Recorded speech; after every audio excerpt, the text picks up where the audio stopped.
Lors de la cérémonie de remise de médaille de mon propre frère, la sécurité m'a arrêté. Désolé, madame, vous n'êtes pas sur la liste. Oh, mon frère, Ethan, a fait un sourire narquois à sa femme. Ma sœur n'est qu'une vulgaire employée de bureau inutile. Elle aurait dû épouser un vrai officier. Il n'avait aucune idée que mon travail de bureau était sur le point de lui sauver la vie, et de détruire sa fierté, exactement le même jour. Je m'appelle Sophiae. J'ai 34 ans, et par cette radieuse matinée de mai, l'air même que je respirais ressemblait au prélude d'une trahison familière. Elle s'annonçait dans le vent salé et vif, alors que je conduisais ma voiture sur l'arche majestueuse du pont de la baie de Chesapeake, le soleil miroitant sur l'eau, d'une manière qui semblait bien trop joyeuse pour l'occasion. Droit devant se trouvaient les terres sacrées de l'Académie navale des États-Unis. Annapolis, un endroit où les murs stoïques de briques rouges semblent bourdonner, avec des murmures d'honneur, de discipline, et d'une forme très spécifique de devoir masculin. Une fois garés, je les ai observés, ces fières familles de militaires, la posture droite, le visage rayonnant, alors qu'ils flânaient sur les pelouses d'un verre immaculé. Leurs fils et leurs filles, les aspirants, se tenaient comme des statues, dans leurs uniformes blancs impeccables, incarnant un héritage dans lequel j'étais né, mais que l'on ne m'avait jamais vraiment permis de revendiquer. Un nœud de fierté, silencieux et complexe, pour mon jeune frère, Ethan, s'est serré dans ma poitrine. C'était un sentiment que j'avais appris à tempérer au fil des ans, à protéger derrière une couche bien usée de résignation. Je connaissais mon rôle aujourd'hui. C'était un rôle que je jouais depuis 15 ans. Une performance bien répétée, celle de la sœur aînée d'un grand soutien, la petite note de bas de page silencieuse, dans la grande histoire du héros de la famille. J'étais une ombre, un nom murmuré en arrière-plan. Prenant une profonde inspiration pour me calmer, je me suis préparé à jouer, une fois de plus, le rôle de la sœur avec un travail de bureau.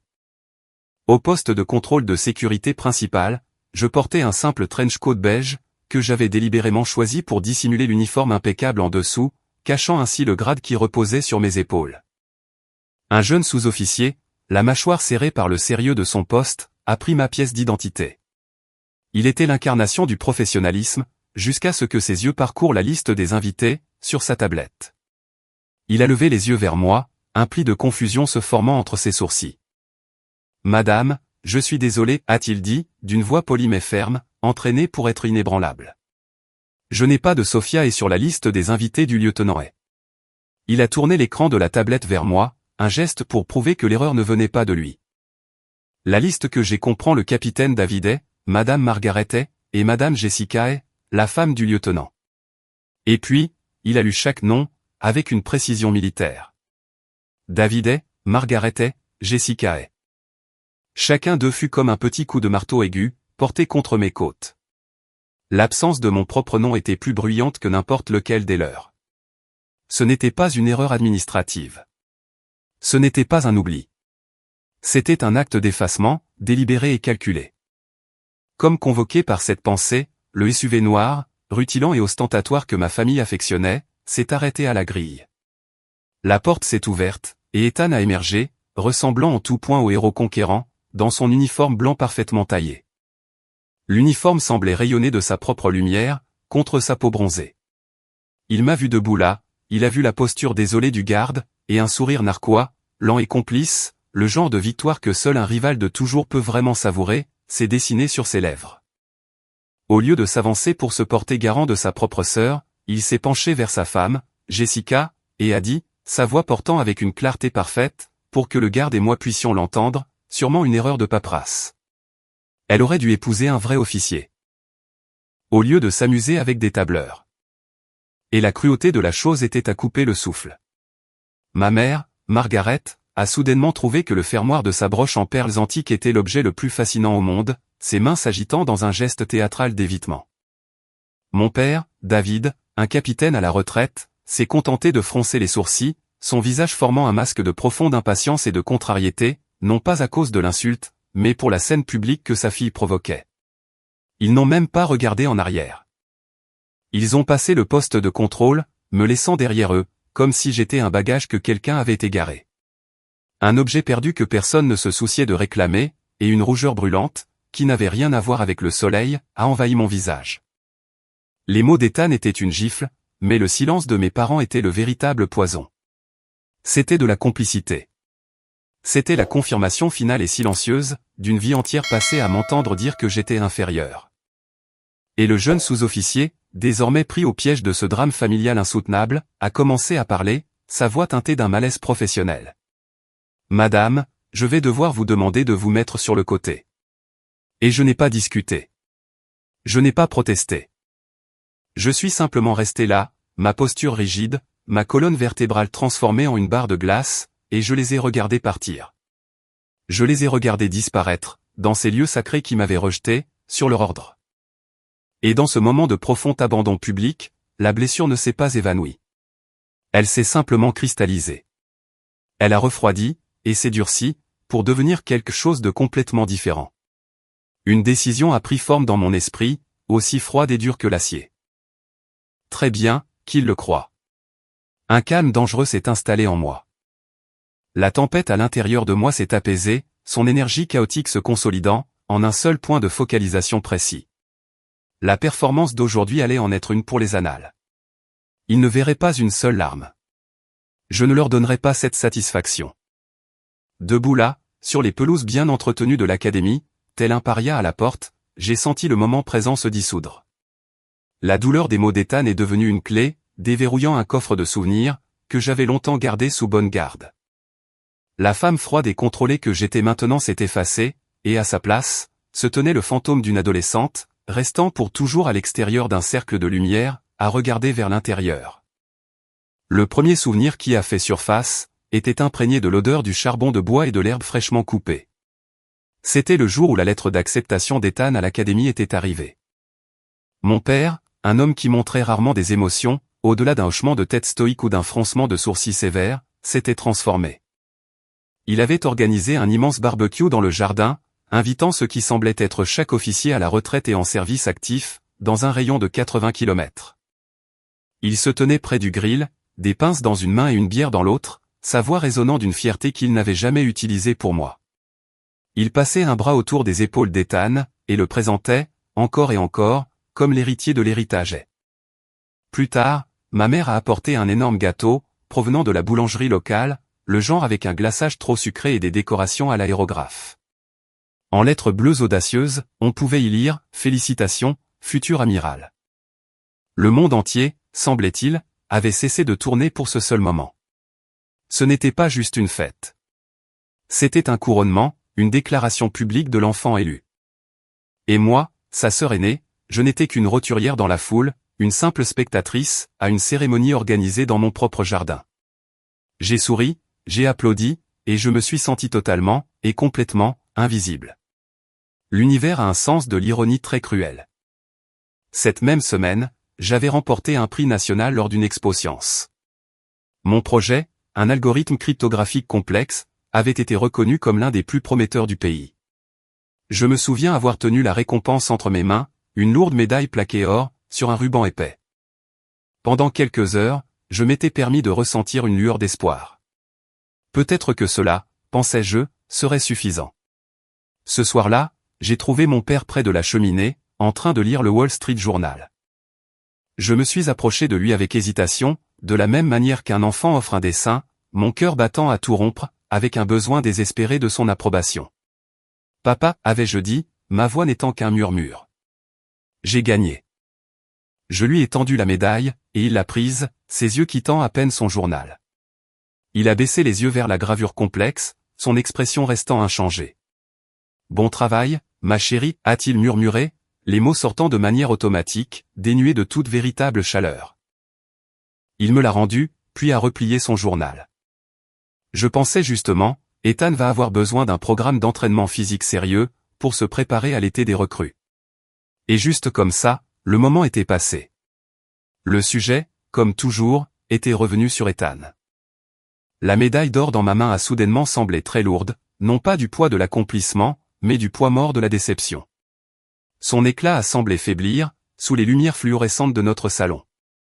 Plus tard dans la nuit, seul dans ma chambre, j'ai ouvert une vieille boîte en bois, où je gardais des objets oubliés, des bibelots d'enfance, de vieilles lettres. J'y ai placé la médaille, je l'ai nichée entre un corsage séché et un euro en argent de mon grand-père, et j'ai fermé le couvercle. C'est devenu un secret que j'ai caché au monde, un rappel silencieux et douloureux, que mes victoires, peu importe leur importance dans mon propre monde, étaient tout simplement invisibles dans le leur. Et ce sentiment d'invisibilité s'est cristallisé quelques années plus tard, le soir où je leur ai annoncé mon propre choix de carrière. J'avais rassemblé tout mon courage pour annoncer que j'avais été accepté dans le programme de renseignement de la marine. Mon père a mis la télévision en sourdine, son visage se durcissant pour former ce masque de désapprobation que je connaissais si bien. Il m'a dévisagé par-dessus la table basse, son silence étant plus intimidant que n'importe quel cri. Le renseignement, a-t-il finalement lâché, le mot ayant le goût d'une insulte sur sa langue. C'est un rôle de soutien, Sophia. C'est pour les gens qui ne peuvent pas réussir au combat. La famille ne fait pas partie du personnel de soutien. Ma mère, toujours la pacificatrice, est intervenue avec un sourire apaisant. Allons, David, a-t-elle dit doucement, posant une main sur son bras. Peut-être que c'est plus sûr pour elle, de cette façon. Ces mots se voulaient réconfortants, mais c'était un poignard. Plus sûr pour elle. L'implication était claire. J'étais faible, fragile, ayant besoin de protection, et je n'étais pas faite pour le vrai et glorieux danger, pour lequel des hommes comme mon père et mon frère étaient nés. Ils ne voyaient pas mon choix comme étant stratégique, comme un type de guerre différent, mené avec l'intellect et l'analyse. Ils n'y voyaient qu'une déviation de la voie de la gloire qu'ils avaient tracée, un échec silencieux, à maintenir la tradition familiale. C'était la fondation sur laquelle toute ma carrière s'était construite. Sur leur rejet.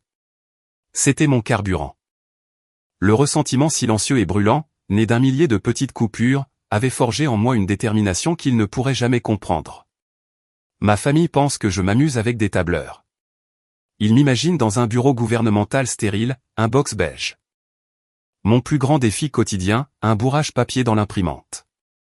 L'ironie amère de la chose, c'est qu'ils n'ont pas tout à fait tort, concernant la partie stérile. Ils n'ont simplement aucune idée de ce que cette stérilité contient réellement. Ils ne savent rien de l'endroit que nous appelons le tank, une installation enfouie profondément sous terre, protégée de toute forme d'écoute électronique. L'air y est froid, recyclé, et porte le bourdonnement bas et constant de puissants serveurs. Il n'y a pas de fenêtre.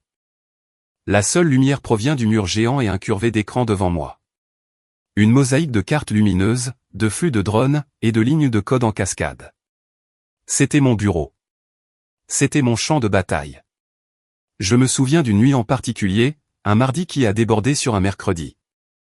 L'air dans le tank était lourd d'une tension, que l'on pouvait presque goûter. Nous coordonnions un sauvetage d'otages à haut risque dans la mer Rouge. Un pétrolier civil avait été abordé par des pirates, et une douzaine de vies étaient en jeu.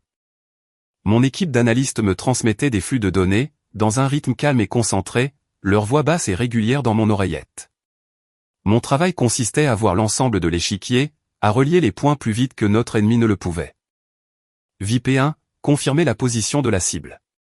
Vous êtes à 2 minutes, ai-je dit dans mon casque, ma voix calme, ne trahissant rien de l'adrénaline qui pompait dans mes veines. Sur l'écran principal, une image thermique satellite montrait un groupe de signatures thermiques, sur le pont du pétrolier. Œil de lynx, donnez-moi une résolution thermique sur la passerelle. J'ai besoin d'un décompte du personnel. L'image s'est affinée. C'est hostile, 12 otages blottis ensemble. La vie d'une équipe de SEALS, VIP1, dépendait de ma prochaine série de commandements, de ma capacité à traiter les informations et à anticiper. Ce n'était pas un tableur. C'était une partie d'échecs à gros enjeux, où les pions étaient des vies humaines, et c'était moi qui déplaçais les pièces les plus importantes sur l'échiquier. C'est dans ce moment de concentration extrême, alors que j'étais sur le point de donner le feu vert, que mon téléphone portable personnel, rangé dans ma poche, a vibré. C'était une intrusion discordante et indésirable, provenant d'un autre monde. Pendant une fraction de seconde, j'ai envisagé de l'ignorer, mais le protocole était le protocole. Je l'ai sorti. C'était un texto d'Ethan. Le message brillait sur le petit écran, un phare d'ignorance désinvolte venu d'un monde lointain. Tu profites de ton week-end à DC? Tu fais la tournée des musées, je parie. Ne travaille pas trop dur sur ces rapports, Serette. J'ai lu les mots, et une vague d'ironie froide et amère m'a envahi. J'étais là, dans une lutte de vie ou de mort contre des trafiquants armés. Mon esprit était poussé à son extrême limite. Et dans son monde à lui, j'étais sa sœur aînée ennuyeuse, une touriste dans ma propre vie, noyée sous la paperasse. Le surnom condescendant, Serette, a résonné comme un dernier coup de couteau. J'ai pris une inspiration, mes doigts se resserrant sur le téléphone pendant une seconde, avant de presser le bouton d'alimentation, plongeant l'écran dans l'obscurité. Je l'ai glissé de nouveau dans ma poche. Ma concentration est revenue brutalement vers le mur d'écran, ma voix émergeant plus froide et plus tranchante qu'auparavant. En attente, VIP1, ai-je ordonné, mes yeux captant un léger mouvement sur un flux secondaire. Un petit bateau de pêche, sans lumière, s'approchait du pétrolier par la poupe. Il n'était sur aucune carte maritime. C'était un vaisseau fantôme. Œil de lynx. Concentrez-vous sur ce chalutier. Tout de suite. L'image thermique a zoomé. Le bateau était froid, mais les formes à l'intérieur ne l'étaient pas. 6 autres signatures thermiques, armées. Une embuscade. Ils attendaient que les SEALS montent à bord. VIP1, annulé. Annulé. Ma voix était vive, coupant le silence du tank. Je répète, annulez l'infiltration. Vous avez une force hostile secondaire qui s'approche dans vos 6 heures. Il vous guide tout droit dans une zone mortelle. Une vague de soulagement, silencieuse et profonde, a traversé la pièce, lorsque l'équipe de SEALS a confirmé les nouveaux ordres. Mon analyse, dans cette fraction de seconde, venait de leur sauver la vie. Des heures plus tard, à 3 heures du matin, je suis finalement rentré dans mon appartement vide, à Washington, D.C. L'adrénaline était retombée, laissant derrière elle un épuisement s'infiltrant jusqu'aux os. Les lumières de la ville scintillaient à travers ma fenêtre, une galaxie d'étrangers, dont aucun ne savait ce qui venait de se passer dans l'obscurité, à l'autre bout du monde. J'ai marché jusqu'au meuble bar, mes mouvements lourds, et je me suis versé une généreuse dose de bourbon du Kentucky, dans un verre épais. Sans glace. Je me suis tenu près de la fenêtre, faisant tourner le liquide ambré. Le silence de la pièce formait un contraste saisissant, avec le chaos contrôlé de mon travail. J'ai pensé aux hommes de VIP1, des coéquipiers dont je ne verrai jamais les visages, dont je n'entendrai jamais les remerciements. J'ai pensé à la série de victoires, attribuées à des sources de renseignements anonymes. La solitude était le prix de ce pouvoir silencieux. Ma famille pensait que je remuais de la paperasse. Ils n'avaient aucune idée que ces papiers détenaient le destin des nations, que l'encre de mon stylo pouvait déplacer des armées, et modifier l'équilibre des pouvoirs. Ils voyaient un travail de bureau. Je voyais un échiquier mondial. Et j'avais, depuis longtemps, accepté les conditions de mon service. J'ai accepté la solitude, le secret, le poids écrasant de tout cela, car la mission était toujours plus importante qu'un ego blessé. L'espoir est arrivé quand je m'y attendais le moins, non pas dans un éclat de gloire, mais dans le calme d'un bureau d'Anglo-Pentagone. Il sentait le cuir usé, les vieux livres, et le café fraîchement moulu. 2 jours après l'opération en mer Rouge, 2 jours après que le texto d'Ethan ait tranché la tension du tank, j'ai été convoqué par le général Miller. C'était mon officier commandant, un général 4 étoiles, réputé pour être aussi brillant que coriace. Son bureau donnait sur le Potomac, et les murs étaient couverts, non pas de médailles, mais de cartes et de photographies de lui avec des soldats sur le terrain. Il m'a fait signe de m'asseoir, tout en se dirigeant vers une machine à café, bourdonnant doucement dans le coin. « Tu as l'air épuisé, Sophia, a-t-il dit, dos à moi. » L'utilisation de mon prénom était inhabituelle, un signe qu'il ne s'agissait pas d'un débriefing officiel. Il s'est retourné, et m'a tendu une lourde tasse en céramique, remplie de café noir fumant. C'était un geste simple, mais dans le contexte de ma vie, cela m'a semblé monumental. Il s'est assis derrière son grand bureau en acajou, et m'a regardé, son regard direct et perçant, mais totalement dépourvu de jugement. C'était le genre de regard qui vous faisait vous sentir vu, véritablement vu. Pas seulement comme une subordonnée, ou un ensemble de compétences, mais comme une personne. « Tu as sauvé 12 vies l'autre nuit », a-t-il déclaré, sa voix étant un grondement bas et régulier. Et la vie de toute l'équipe de SEALS. Le rapport officiel ne portera pas ton nom pour des raisons évidentes, mais je le sais, et le président le sait. Il s'est penché légèrement en avant, ses yeux soutenant les miens. Tu devrais en être fier. Je l'ai dévisagé, la chaleur de la tasse de café s'infiltrant dans mes mains froides. Pendant un instant, je n'ai pas pu parler. Dans mon monde, les éloges étaient une langue étrangère. Le concept d'être perçu pour ce que je faisais, plutôt que pour ce que je n'avais pas réussi à être, m'était si étranger que mon esprit luttait pour l'assimiler. J'ai senti une fissure se former, dans la façade de glace que j'avais si soigneusement construite autour de moi. Je n'étais pas la fille du capitaine A. Je n'étais pas la sœur éclipsée d'Ethan. Dans cette pièce, avec cet homme, j'étais simplement Sophia. Et pour la première fois depuis très longtemps, cela m'a semblé suffisant. Il a laissé le silence planer un moment, permettant à ses mots de faire leur effet. Puis, il a poursuivi, les chefs d'état-major ont discuté de l'opération Blackwater. Cela fait assez longtemps. Nous pensons que certaines parties peuvent maintenant être déclassifiées. J'ai cligné des yeux, mon esprit s'emballant. L'opération Blackwater était mon chef-d'œuvre, une campagne de renseignement de plusieurs années, qui avait démantelé un réseau mondial de financement du terrorisme. C'était le travail dont j'étais la plus fière, et il était enfoui sous des couches d'autorisation de sécurité du plus haut niveau. La décision a été prise, a-t-il dit, un léger sourire effleurant les coins de sa bouche. Il est temps que nous commencions à reconnaître nos héros de l'ombre. Le département de la Marine vous a officiellement nominé, pour la médaille du service distingué. J'ai senti l'air quitter mes poumons. La médaille du service distingué. C'était l'une des plus hautes distinctions non liées au combat, une reconnaissance réservée aux officiers supérieurs, ayant fait preuve d'un service exceptionnellement méritoire, dans un poste à haute responsabilité. J'étais stupéfaite, réduite au silence. Il a commencé à parler de ma carrière, faisant référence à des opérations spécifiques, à des succès stratégiques, et à des avancées analytiques. Des accomplissements que j'avais enfermés dans des dossiers classifiés. Des exploits que même moi, j'avais presque oubliés, dans le tourbillon incessant de la mission suivante. Il voyait le tableau d'ensemble, toute la tapisserie de ma carrière, et pas seulement les fils déconnectés et dénués de sens, que ma famille percevait. Une émotion nouvelle et inconnue a gonflé dans ma gorge. Poussé par une impulsion, porté par la sécurité inattendue de cet espace, je me suis entendu avouer la seule chose dont je ne parlais jamais. Mon général, ai-je dit, ma voix étant à peine un murmure. Ma propre famille. Ils pensent que j'ai un travail de bureau. Ils croient que je pousse des stylos.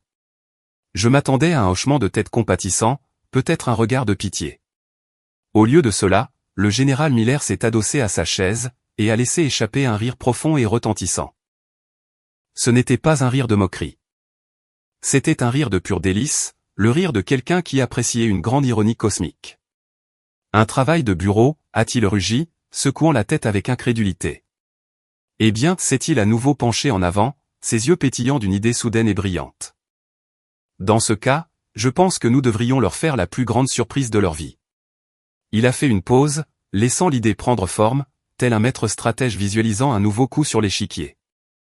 La cérémonie de remise des médailles de votre frère est le mois prochain, n'est-ce pas? À Annapolis. J'ai hoché la tête, confuse. Et comme ce serait poétique, a-t-il ajouté, son sourire s'élargissant, de reconnaître deux des enfants du capitaine et le même jour, pour deux formes de service très différentes, mais tout aussi vitales pour cette nation. Ces mots ont atterri dans le paysage silencieux et aride de mon espoir, et ont fleuri. Une idée folle et audacieuse a pris racine dans mon esprit. La pensée que ma vérité, ma véritable histoire, pourrait enfin être mise en lumière, non pas par mes propres explications désespérées, mais par la reconnaissance officielle et indéniable, de la marine des États-Unis. La pensée était terrifiante, et elle était enivrante. La graine d'espoir que le général Miller avait plantée semblait fragile. Une délicate pousse verte, dans le sol aride de mon cœur. Mais ma mémoire, une jardinière bien plus cynique et expérimentée, a immédiatement invoqué le fantôme du dernier 4 juillet, un jour qui a servi de rappel parfait et étouffant, de la raison pour laquelle il était dangereux d'entretenir un tel espoir.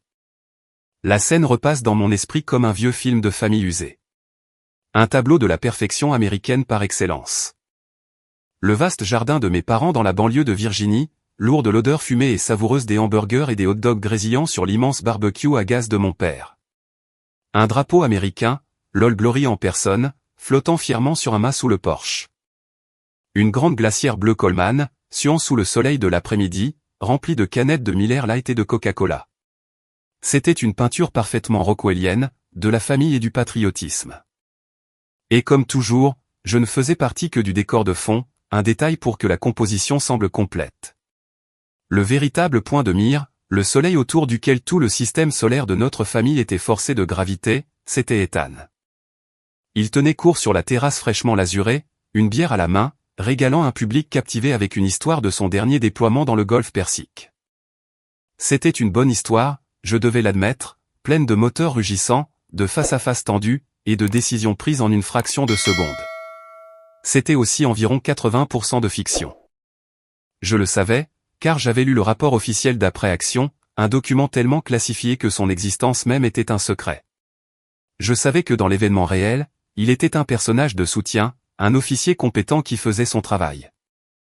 Mais ici, sur sa scène, sous le regard adorateur de notre père, il s'était donné le rôle principal.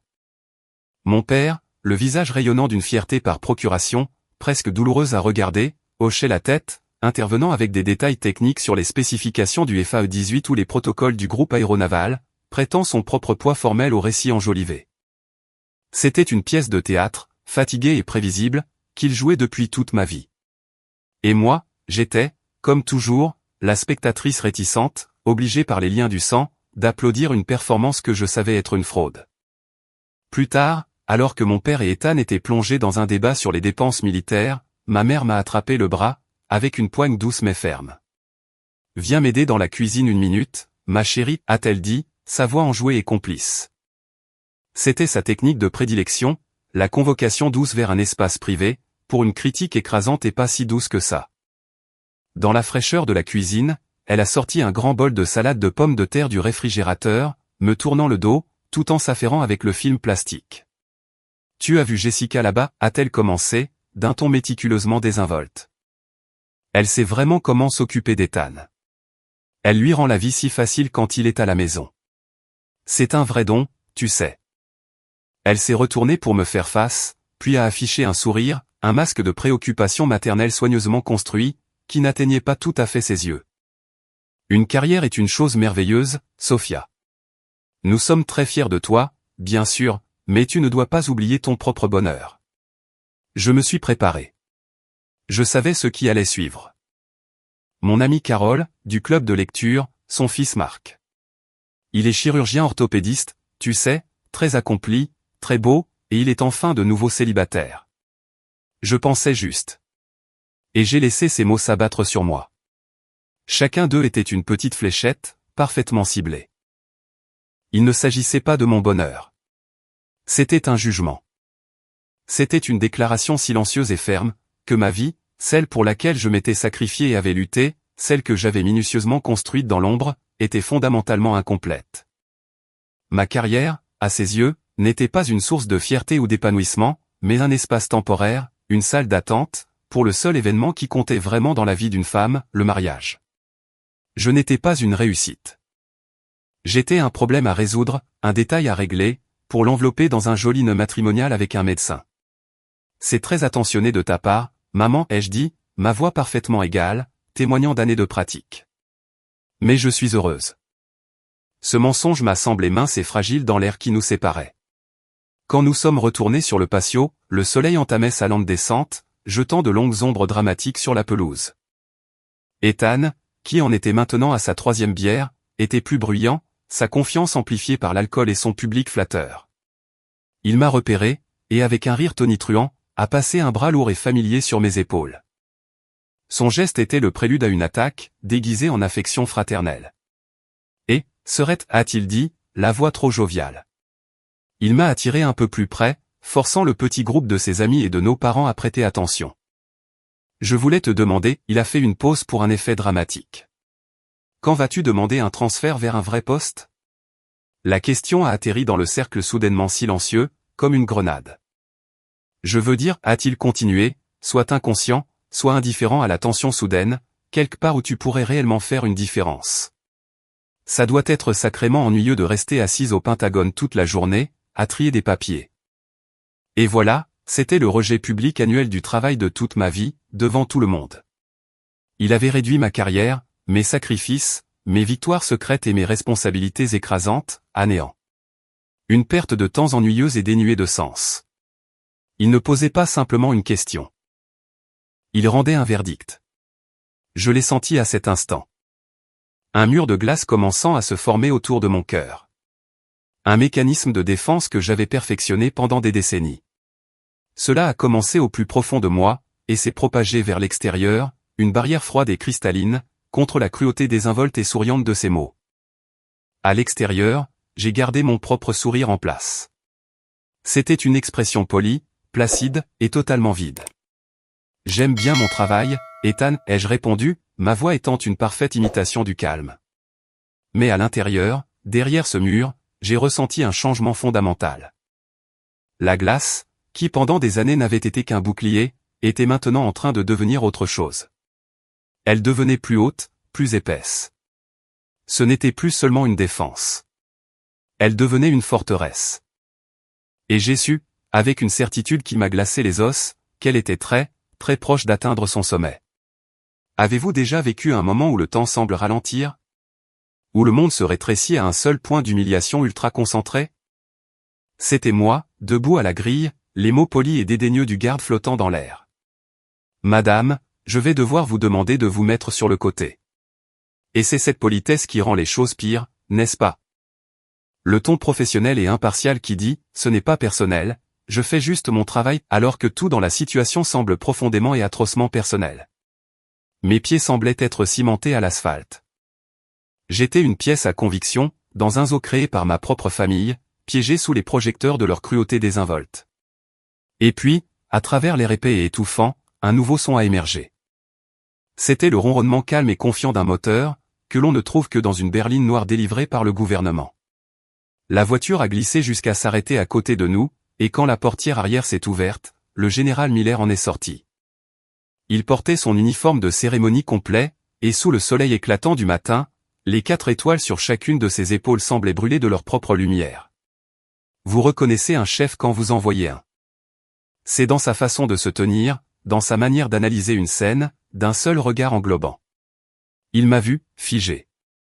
Il a vu le garde troublé, et il a vu ma famille observant de loin, et il les a ignorés, comme s'ils faisaient partie du paysage. Son attention était un rayon laser, pointé directement sur moi. Et quand il a souri, ce fut avec une chaleur authentique, qui a fait fondre une fraction de la glace autour de mon cœur. Vous voilà, amiral, a-t-il dit, sa voix portant avec une autorité naturelle, capable de commander des flottes entières. Nous étions sur le point d'envoyer une équipe de recherche. Les mots n'ont pas fait que briser le silence, ils l'ont fait voler en éclats. Amiral. Et on pouvait presque voir physiquement les engrenages grincer, puis sauter, dans la tête du jeune sous-officier. Le masque sévère du professionnalisme ne s'est pas contenté de se fissurer, il s'est désintégré. Son visage est passé par une série d'émotions, à une vitesse comique. D'abord, une confusion vide, puis une compréhension naissante, et enfin, une vague de panique brute et pure. Sa peau est devenue pâle. Il venait d'être à quelques secondes d'expulser physiquement un officier général, une contre-amirale, d'un événement de l'Académie navale. Il savait, et je savais, que dans le monde rigide et impitoyable de la hiérarchie militaire, il venait de regarder dans l'abîme de sa propre carrière.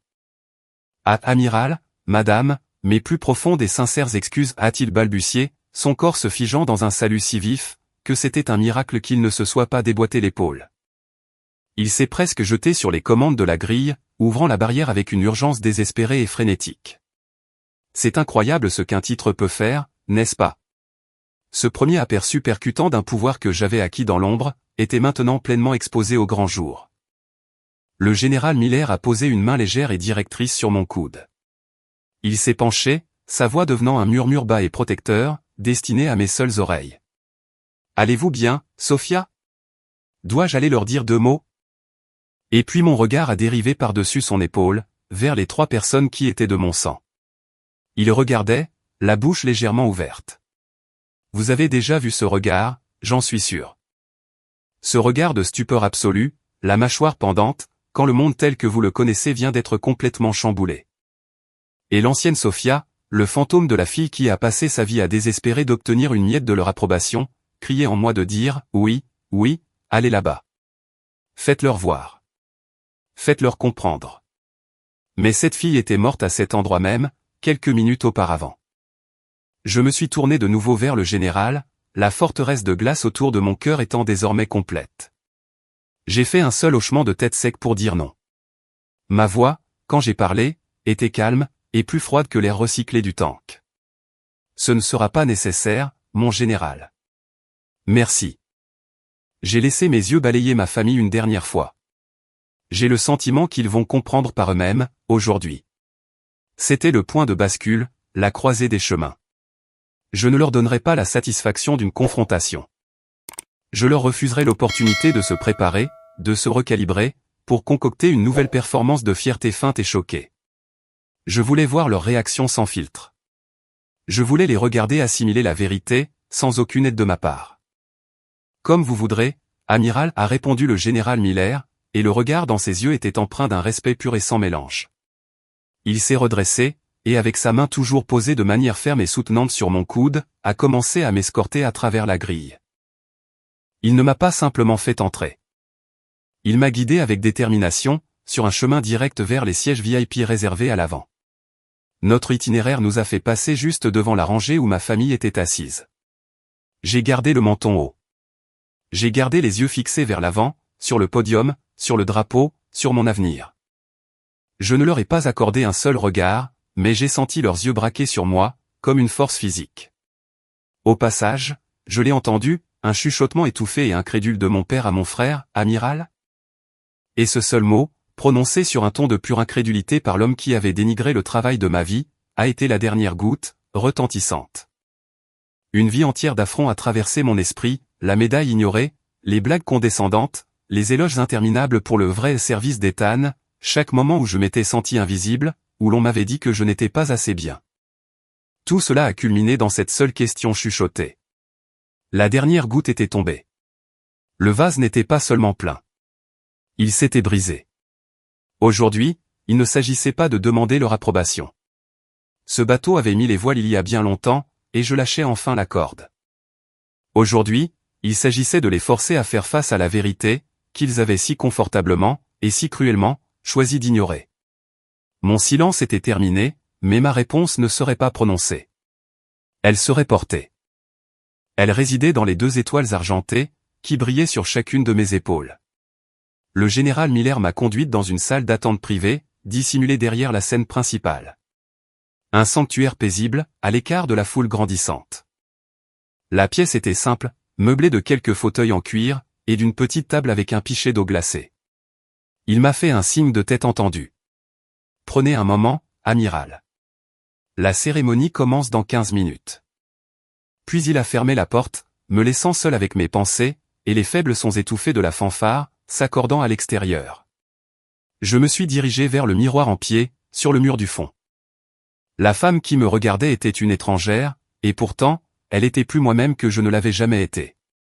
Il y avait une énergie nerveuse qui vibrait juste sous ma peau. La poussée d'adrénaline familière, qui précède une opération majeure. Ce n'était pas différent. C'était une manœuvre stratégique, qui nécessitait une préparation minutieuse et délibérée. Mes mains ont bougé avec une précision entraînée. J'ai retiré le trench coat beige, l'armure civile que j'avais portée pendant si longtemps.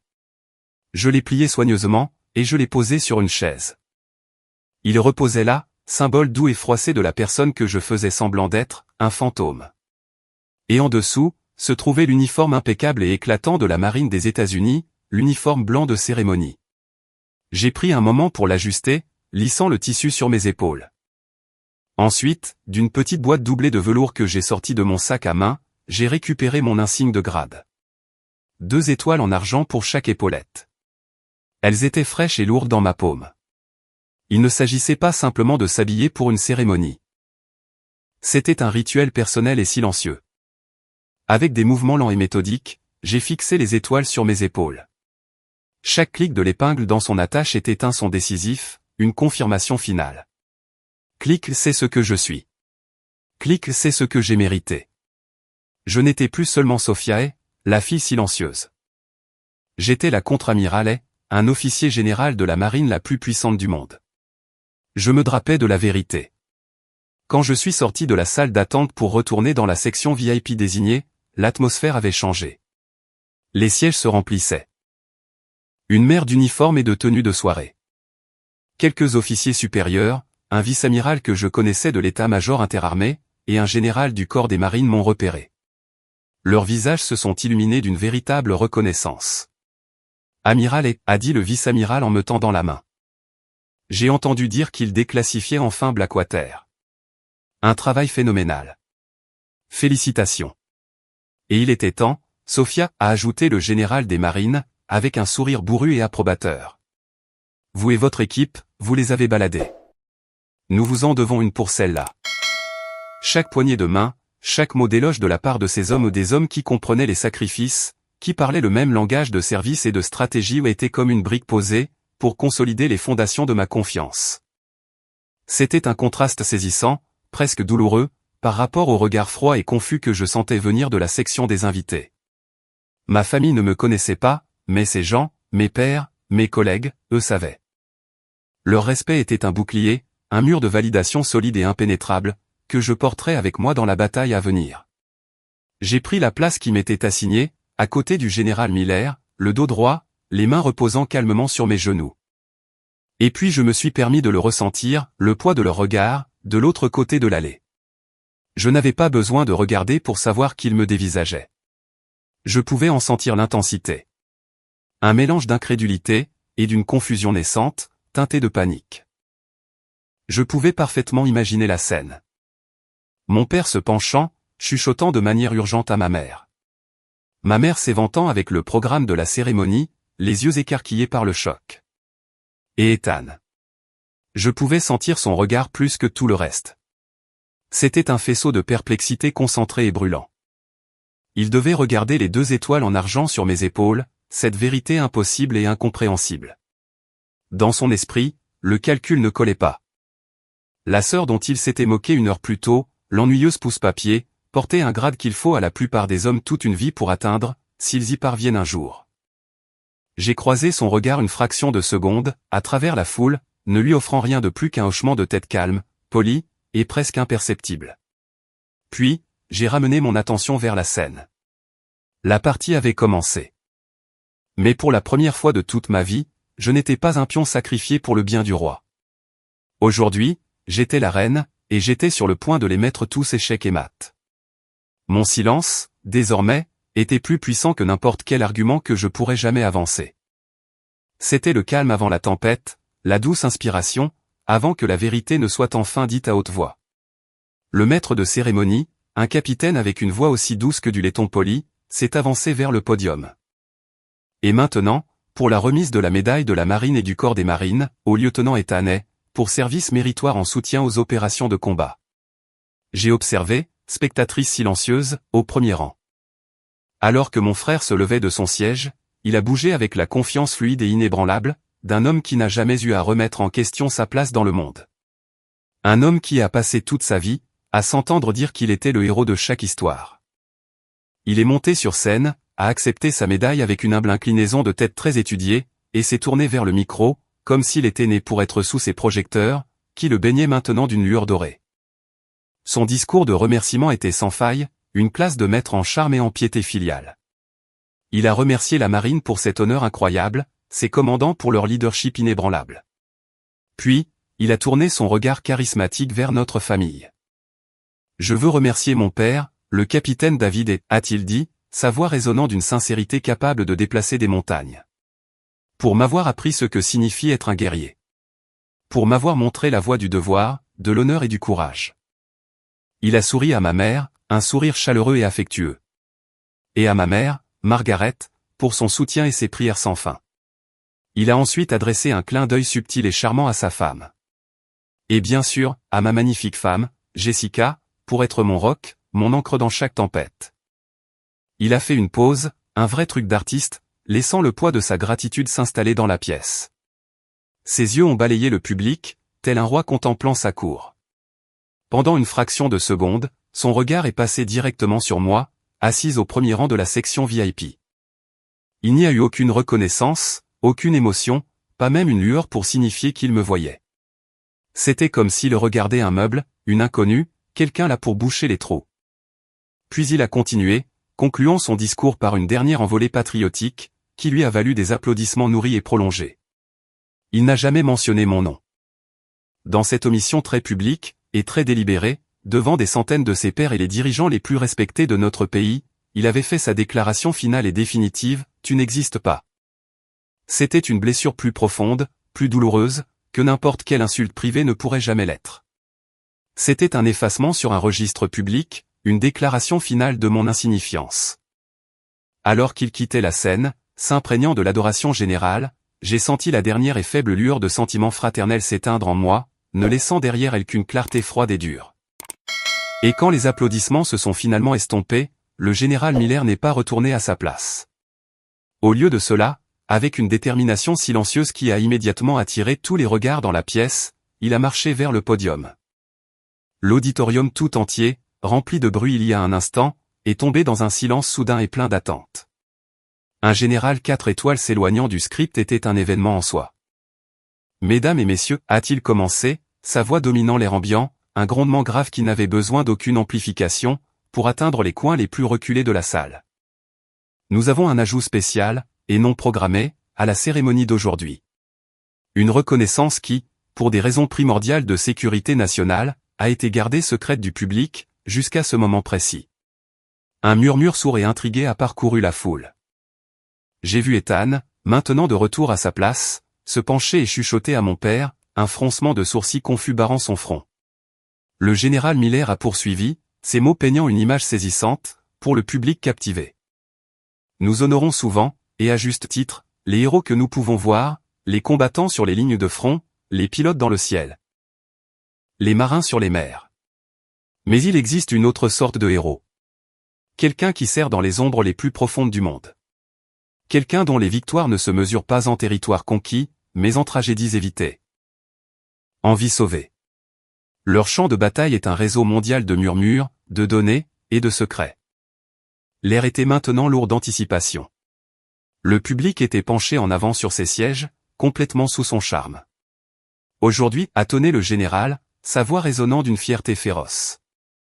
Nous avons le grand honneur de reconnaître enfin, le commandant de l'opération Blackwater, désormais déclassifiée.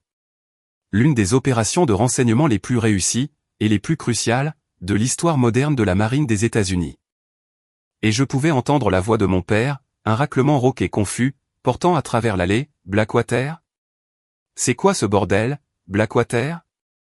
Et puis le regard du général Miller s'est détaché de la foule, balayant les rangées, jusqu'à se poser directement sur moi. Il a soutenu mon regard. Un projecteur à forme humaine. Et un petit sourire, presque imperceptible, a effleuré ses lèvres. Mesdames et messieurs, c'est pour moi un profond honneur, et un privilège personnel, de l'appeler sur scène, la contre-amiral Sophiae. Pendant le battement d'un cœur solitaire, il n'y a rien eu. Un silence absolu, assourdissant. Le monde a semblé suspendu, dans un univers de stupeur incrédule. Et puis, comme un feu de broussailles, une vague de chuchotements a balayé l'auditorium. « Amiral ? A-t-il dit contre-amiral ? » Je me suis levé de mon siège. Et au moment où je l'ai fait, quelque chose d'extraordinaire, quelque chose de magnifique s'est produit. Chaque personne en uniforme dans cette salle, de la plus jeune enseigne dans les rangées du fond, aux capitaines et généraux les plus décorés à l'avant, s'est levé comme un seul homme. Ce n'était pas prévu. Ce n'était pas coordonné. C'était un réflexe né de l'instinct, du protocole, et d'une vie entière de discipline enracinée. C'était du respect. Une vague en cascade d'uniformes blancs et bleus, se tenant debout dans une déférence silencieuse et stupéfaite. À l'exception de 3 personnes. Ma famille est restée assise, figée sur ses chaises, comme si une gorgone les avait transformés en pierre. Ils étaient une petite île isolée de choc, dans un vaste océan montant d'honneur. Le visage de mon père était un masque de pure incompréhension, la bouche bée. La main de ma mère était fermement pressée contre sa bouche, ses yeux écarquillés par une horreur naissante qui était presque théâtrale. Et Ethan. Le visage d'Ethan était livide. Son bronzage de garçon assuré et doré avait disparu, remplacé par une pâleur maladive, presque verte. J'ai marché vers la scène. Chaque pas était ferme, délibéré, confiant. Je pouvais sentir le poids de mon propre pouvoir, l'immense autorité silencieuse que j'avais portée en secret, pendant si longtemps. Je n'étais plus une ombre. J'avançais dans la lumière. Sur la scène, le général Miller a sorti la médaille du service distingué, de sa riche boîte doublée de velours. Alors qu'il épinglait la prestigieuse médaille sur mon uniforme, il s'est penché en avant. Sa voix, un murmure bas, n'était destinée qu'à moi, il est temps de raconter votre histoire, amiral. Il est retourné au micro, mais il ne s'est pas contenté de lire la citation officielle, sèche et aride. Il a raconté l'histoire. Il a parlé de la plus jeune contre-amiral de l'histoire moderne de la marine. Un fantôme, qui avait commandé un réseau mondial de renseignement, depuis les recoins les plus sombres du monde de l'ombre. Il a parlé de victoires stratégiques qui avaient évité des guerres régionales, de renseignements qui avaient directement sauvé la vie de plus de 5000 civils en une seule année. Il a dépeint un nouveau type de guerre, mené non pas avec des fusils, mais avec l'intellect. Et puis il a porté le coup final, dévastateur, et parfaitement ciblé. Et l'année dernière, a-t-il dit, sa voix résonnant avec emphase et détermination. Ce sont des renseignements exploitables, recueillis et analysés en temps réel par l'unité de l'amiral, qui ont directement permis à un destroyer américain d'être sauvé, d'une embuscade catastrophique et coordonnée de missiles anti-navires, dans le golfe Persique. J'ai laissé mes yeux dériver du général, et de la foule en liesse, pour se poser sur ma famille, et j'ai regardé la vérité leur exploser au visage. Mon père avait l'air d'avoir été frappé physiquement, le corps rigide, les yeux fixant quelque chose au loin, rejouant une histoire qu'il n'avait jamais connue. Ma mère a laissé échapper un petit halètement étouffé, ses jointures blanches, là où sa main était pressée sur ses lèvres. Mais c'est le visage d'Ethan dont je me souviendrai pour le reste de ma vie. Le sang s'en était complètement vidé. La confusion avait disparu, remplacée par l'aube nauséeuse et horrifiante d'une compréhension absolue. Il savait exactement de quel destroyer il s'agissait. C'était le sien. Les applaudissements résonnaient comme le lointain grondement de l'océan.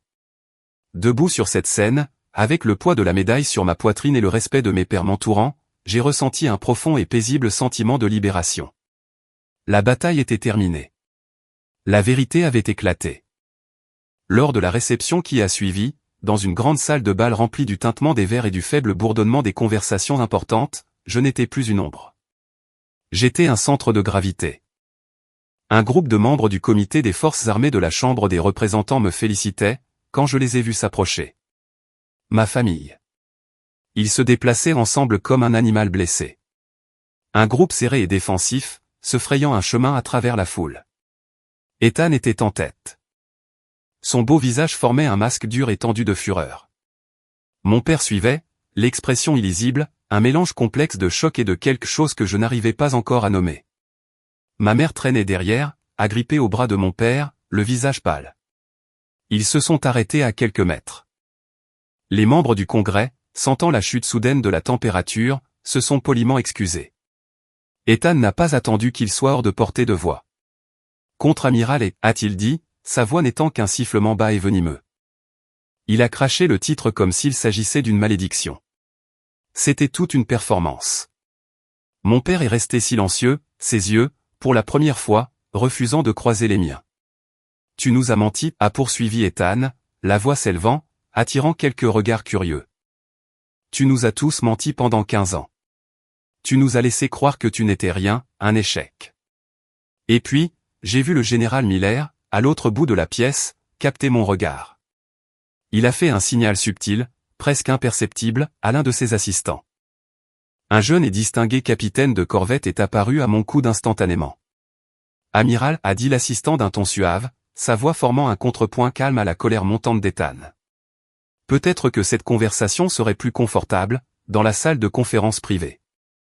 Et il a ouvert la voie, ma famille n'ayant d'autre choix que de suivre. La marche dans le couloir silencieux et moquetté, ressemblait à une progression vers une condamnation finale et inévitable. À l'intérieur de la salle de conférence insonorisée, la porte fermement fermée, la rage soigneusement contenue d'Ethan a finalement explosé. Pourquoi, a-t-il hurlé, la voix se brisant. Il a commencé à faire les 100 pas dans la pièce comme un tigre en cage, les poings serrés le long du corps. Pourquoi nous ferais-tu ça? Tu as transformé ta propre famille en la risée de tout le monde là-bas. Tu es resté là, et tu m'as laissé te faire la morale sur le sacrifice, sur le service. Tu te moquais de moi tout ce temps, n'est-ce pas? Il s'est retourné pour me faire face, les yeux fous, avec un orgueil blessé que je ne connaissais que trop bien. C'était la fierté des haies, la fierté du guerrier. J'étais sur les lignes de front, a-t-il crié, en pointant un doigt sur sa propre poitrine. Papa était sur les lignes de front.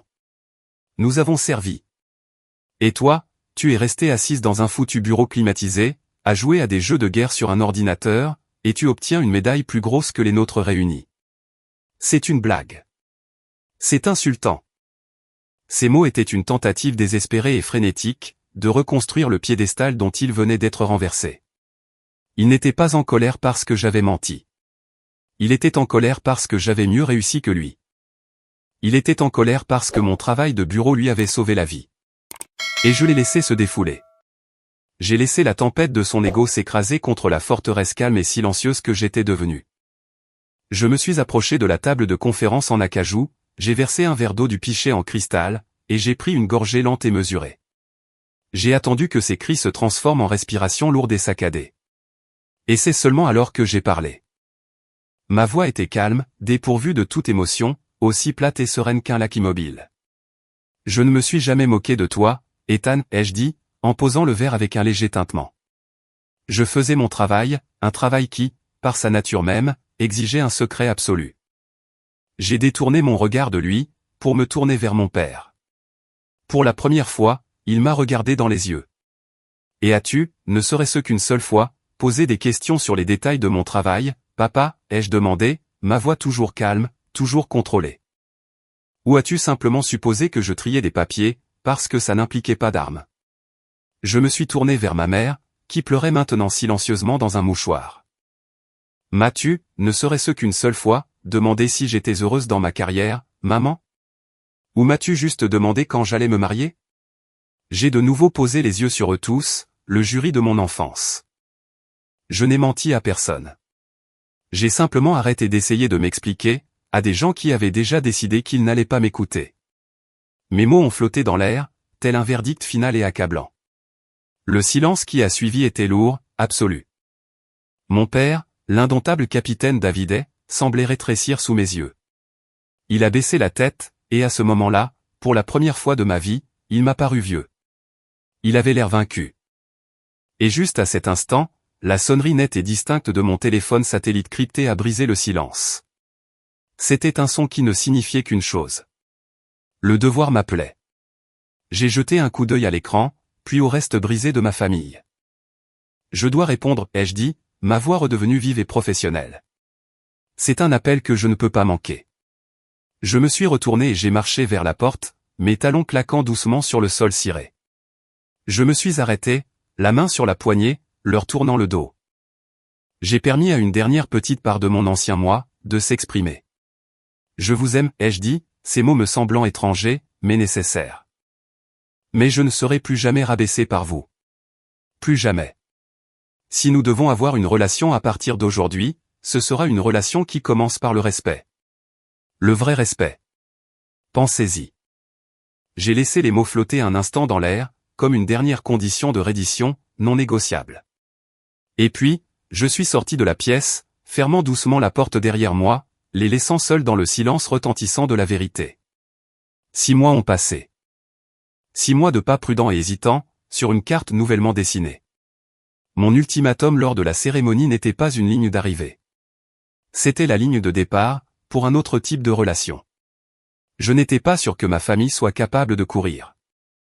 Quand je suis entré dans le salon de mes parents par un calme dimanche après-midi, la première chose que j'ai remarquée, c'était quelque chose de nouveau contre le mur du fond. C'était une magnifique vitrine en bois de cerisier foncé. Mon père était là, un chiffon doux à la main, polissant soigneusement la vitre.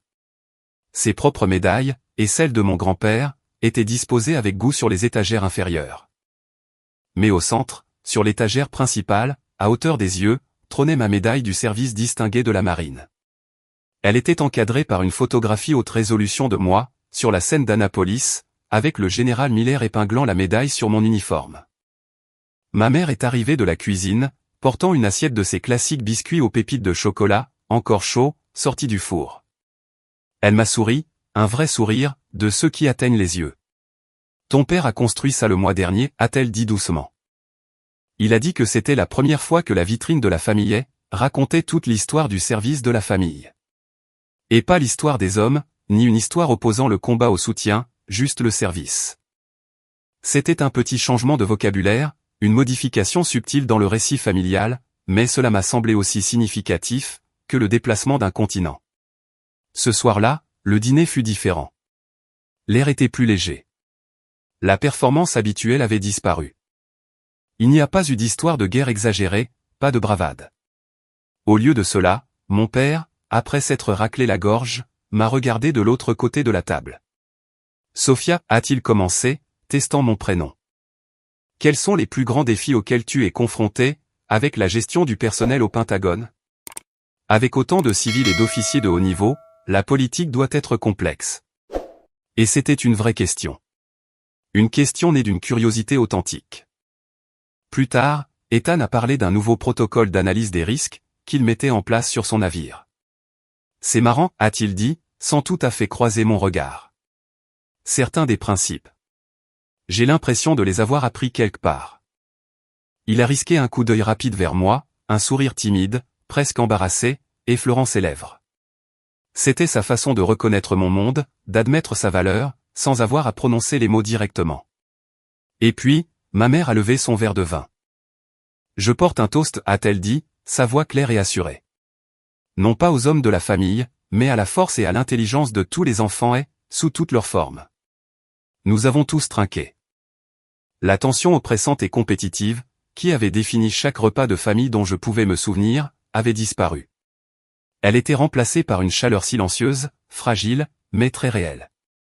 Après le dîner, Ethan et moi nous sommes retrouvés sur la vieille balancelle en bois, sous le porche arrière, un endroit où nous avions passé d'innombrables soirées d'été pendant notre enfance. Pendant un long moment, nous sommes simplement restés assis dans un silence confortable, écoutant le chant des grillons. C'est lui qui a parlé le premier, sa voix basse, et dépourvue de son arrogance habituelle. « Je suis désolé, Sophia, a-t-il dit, les yeux fixés sur la ligne sombre des arbres à la limite du jardin. La façon dont je t'ai traité, les choses que j'ai dites sur ton travail. Il ne s'est jamais agi de toi. C'était à propos de moi. » Il a pris une inspiration tremblante. J'avais besoin d'être le héros.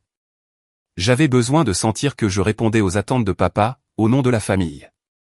J'étais tellement peu sûr de moi, tellement peu sûr, que je ne pouvais pas supporter de voir que tu avais trouvé ta propre voie, une voie que je ne comprenais pas.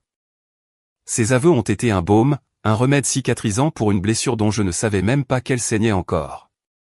Et j'ai senti un vrai sourire, un sourire authentique et non forcé, se dessiner sur mon visage. Merci de l'avoir dit, Ethan, ai-je répondu doucement. J'ai regardé le jardin, les lucioles commençant à clignoter dans le crépuscule. Pendant très longtemps, j'ai cru que j'avais besoin de l'approbation de cette famille pour me sentir entière. Je pensais que ma valeur, c'était quelque chose que vous deviez tous me donner. J'ai posé une main sur mon propre cœur. Mais toutes ces années à être incomprises, elles m'ont appris quelque chose de plus important. Ma valeur n'est déterminée par personne d'autre. Elle est juste là. Elle l'a toujours été. Je l'ai regardée. Que vous le voyez enfin tous. C'est un cadeau. Un cadeau merveilleux, mais ce n'est plus une condition préalable.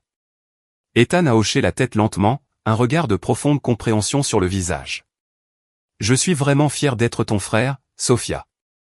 Et, pour la première fois, j'ai pu le dire et le penser, avec chaque fibre de mon être, et moi, je suis fier d'être ta sœur. La paix que j'ai ressentie à ce moment-là n'était pas une victoire. C'était quelque chose de mieux. C'était de l'acceptation. C'était une aube que j'avais créée moi-même. Le parcours de l'amiral Sophia est un puissant rappel, que notre véritable valeur n'est jamais déterminée par les autres. Peut-être que son histoire vous a rappelé un moment de votre propre vie, une époque où vous avez dû tracer une limite dans le sable, ou quand vous avez réalisé que votre tranquillité d'esprit n'était pas négociable. Et nous pensons que ces moments méritent d'être honorés. Si vous vous êtes déjà senti comme Sophia, faites-le nous savoir dans les commentaires ci-dessous. Pour plus d'histoires qui donnent du pouvoir et qui valident, abonnez-vous à Chosen Revenge, où une nouvelle histoire vous attend toujours, pour honorer la vôtre. Votre expérience compte ici.